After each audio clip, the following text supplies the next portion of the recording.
I want to thank Debbie Wasserman Schultz for being an outstanding chair of our party. She is a great partner. I want to thank our CEO, Amy Dacey, for the hard work she is doing day in and day out. To the governors and the legislators and the mayors, state party leaders, DNC members, officers, and whoever else is here. Young Democrats. I'm thrilled to be with you. Most importantly, thank you to every American in all 50 states who helps our party thrive at the grassroots level every single day. You know, that's part of who we are, grassroots. It's been about a year since our last meeting, and as I had indicated, as I had predicted, it was a breakthrough year for America. Last year, our economy created more than 3 million new jobs, the single best year for job growth since the 1990s. Over the past 5 years, as Debbie said, the longest stretch of private sector job creation in American history. Businesses adding nearly 12 million new jobs. And in perhaps the single most hopeful sign for middle-class families in a very long time, wages are beginning to rise again. So America's coming back. We've risen from recession. We have the capacity to write our own future. We're better positioned than any other nation on earth. And all that's thanks to the hard work and sacrifice of the American people who we serve. But it's also thanks to the values and the policies at the core of this party that all of you have fought for. As Democrats, we believe in giving every child a world-class education. And today, our younger students have earned the highest math and reading scores on record. Our high school graduation rate is at an all-time high. More Americans are graduating from college than ever before. As Democrats, we believe in reducing our dependence on foreign oil and protecting our planet. Today, America is #1 in oil, #1 in gas, #1 in wind power. Every 3 weeks, we bring online as much solar power as we did in the entire year of 2008. And thanks to lower gas prices and higher fuel standards, the typical family should save about $750 at the pump this year.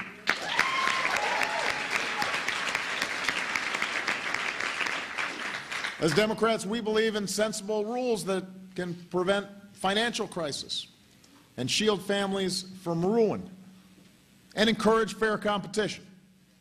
And today we've got new tools to stop taxpayer-funded bailouts, a new consumer watchdog to protect families from predatory lending, new law to protect families from getting ripped off by credit card companies. We've extended the security and fundamental right to affordable, accessible health care to more than 10 million uninsured Americans, and we are counting. Each and every day, folks are signing up and benefiting because of what we fought for. Because of what we fought for.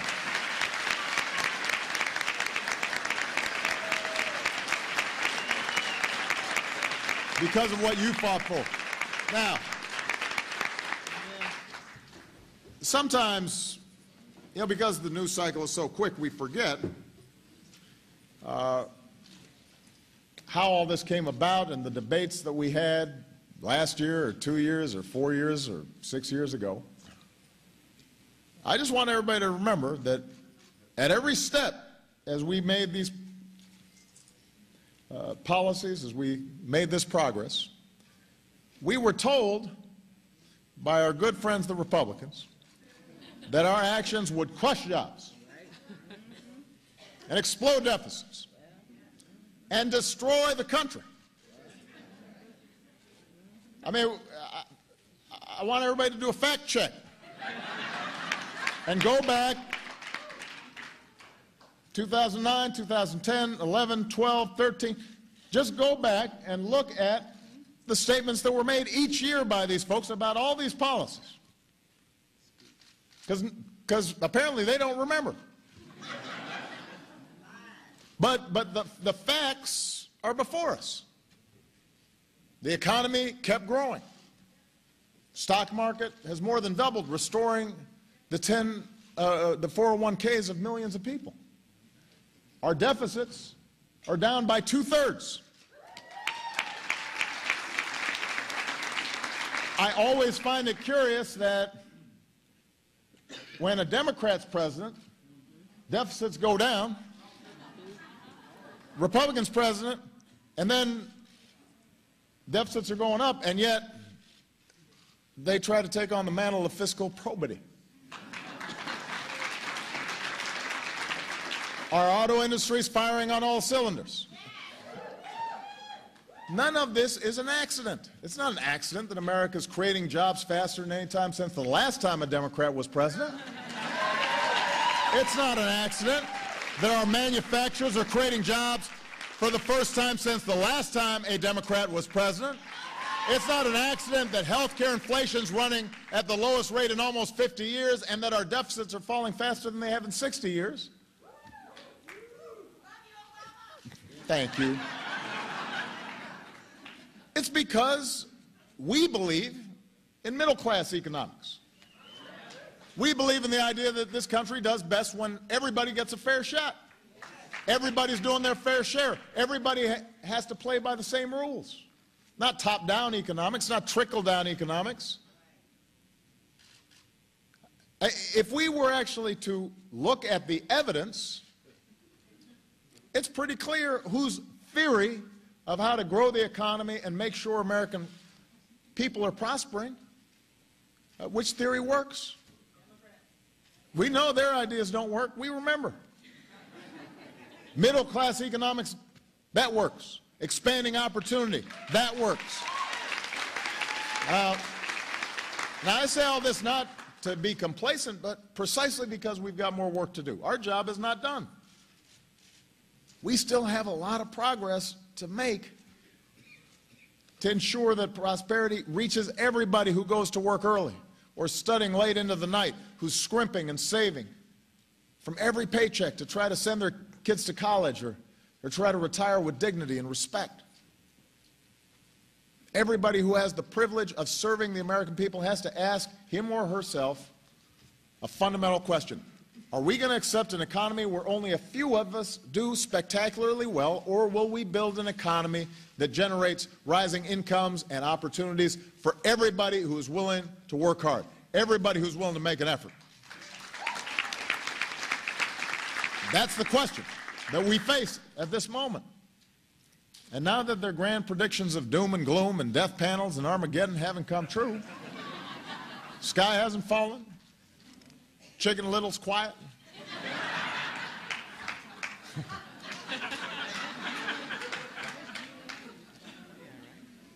The new plan, apparently, of congressional Republicans, and this is progress, that the new plan is to rebrand themselves as the party of the middle class. I'm not making this up. Our Republican leader in the Senate, as he was coming in, after having tried to block every single thing that we have done to strengthen the economy, starts looking at the job numbers and says, you know, it's getting better because we just got elected. And people are feeling more optimistic. Which, okay. I didn't know that's how the economy worked, but maybe. We'll call some economists. We have a Republican congresswoman who said she couldn't agree with me more that we need to be helping working moms and dads. That's good. That's progress. One Republican senator wrote a policy memo saying the Republicans must define themselves as the party of the American worker and the party of higher wages. That's good. I'm glad they feel that way. Rand Paul said, no, Rand's an interesting guy, and Rand, no, he is. And Rand Paul said the Republican Party needs to show up on the south side of Chicago and shout at the top of its lungs that the GOP is the ticket to the middle class.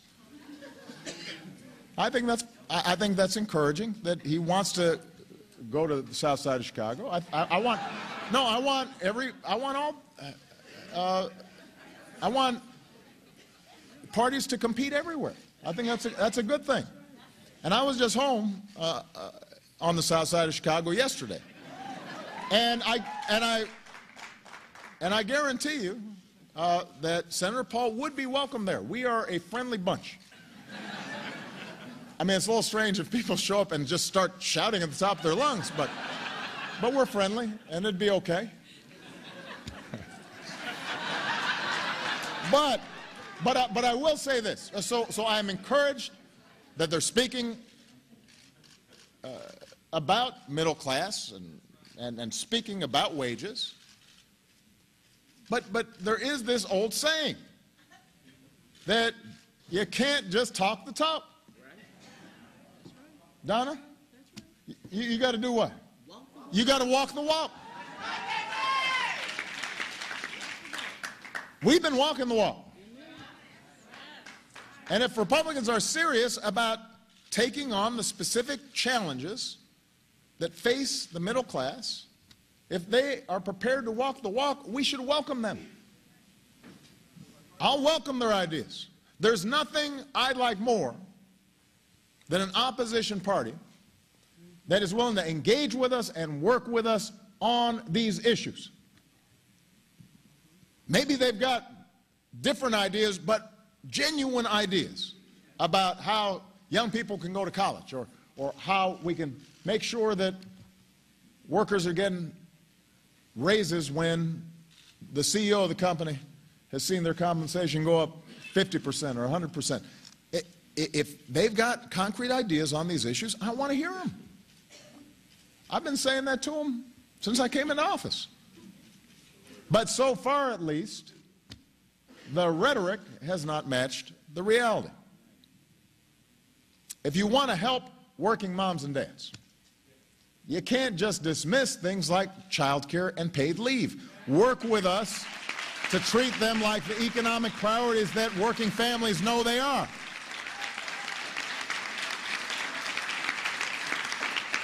If you want to be the party of higher wages, come on, join the dozens of cities and states, the companies like The Gap and now Walmart, raising wages, not just because it's the right thing to do, but because it's good for business. Don't stand in the way. You've got votes in Congress. You got votes in the House. You got votes in the Senate. Work with us. Join the rest of the country. Give America a raise. Let's go. Let's go. Let's go. I'm ready. I'm ready.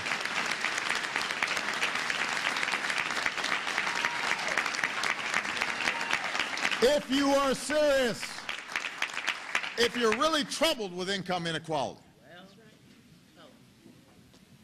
then you can't put forward proposals that give more tax breaks to the folks who are doing the best and millionaires and billionaires, and then propose more cuts to the very programs that help working Americans get ahead. If you want to be the party that's paving the way for people to get into the middle class, a good way to start is stop trying to strip health insurance from millions of Americans and preventive and contraceptive care for millions of women, and stop trying to deport millions of striving young kids who just want to earn their shot at the American dream like the rest of us. Help us fix a broken immigration system. There are a lot of ways to help the middle class.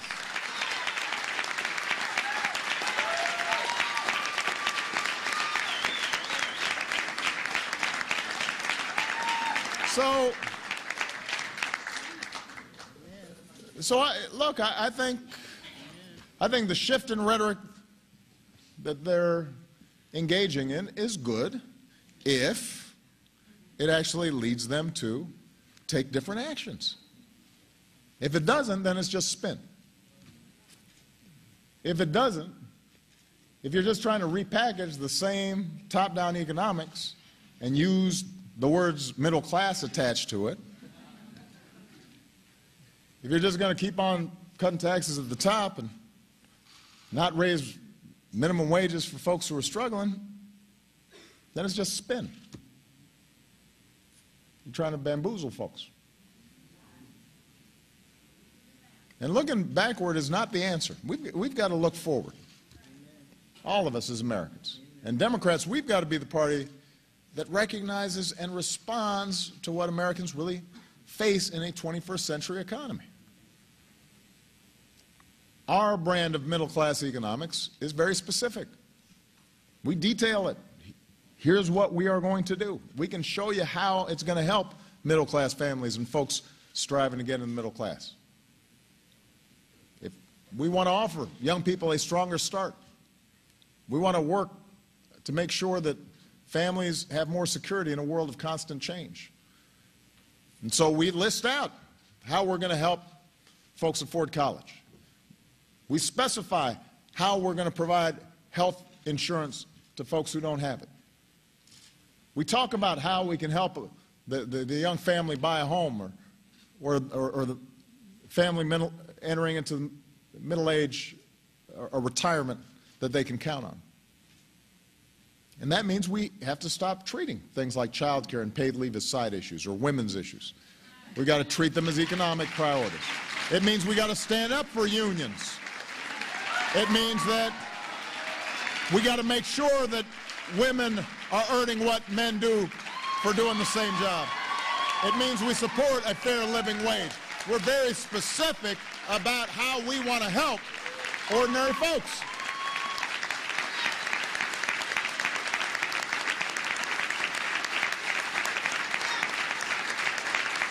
When we talk about helping people earn higher wages and better skills, we put forward specific programs.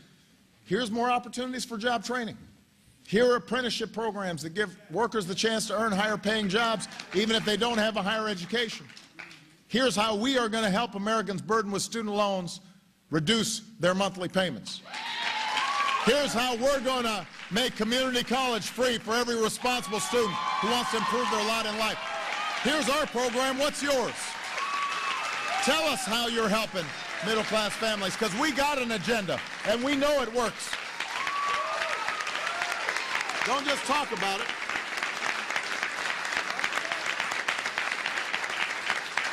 We know middle-class economics means we've got to have the most competitive economy in the world. So we're very clear.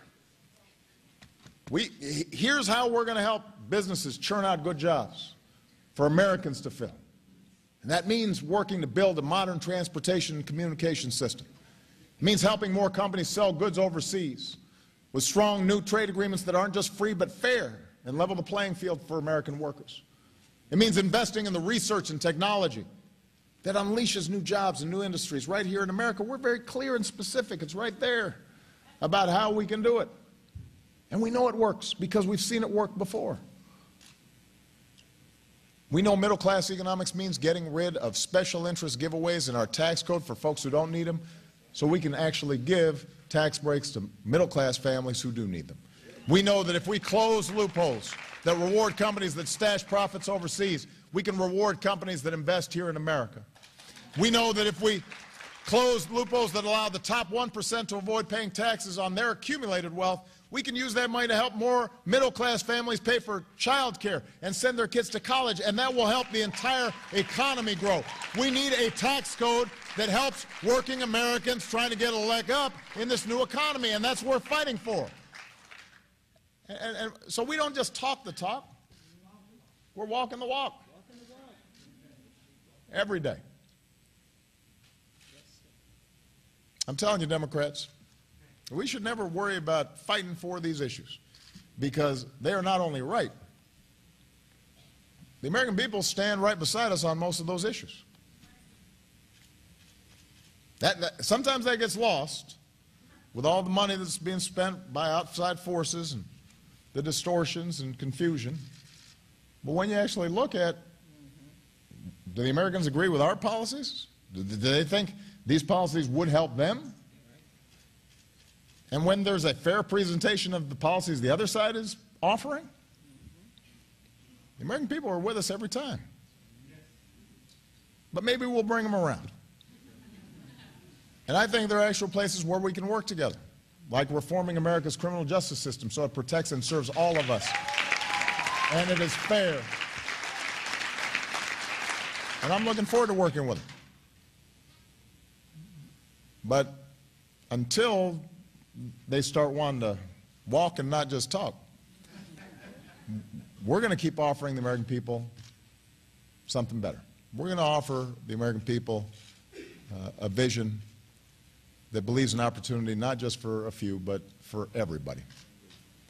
We've got to be the party that believes nobody should be treated like a second-class person, regardless of what you look like, or where you come from, or who you love. We've got to be the party that doesn't just recognize the threat of climate change, but actually does something about it for the sake of our kids. We're the party that's willing to make tough decisions.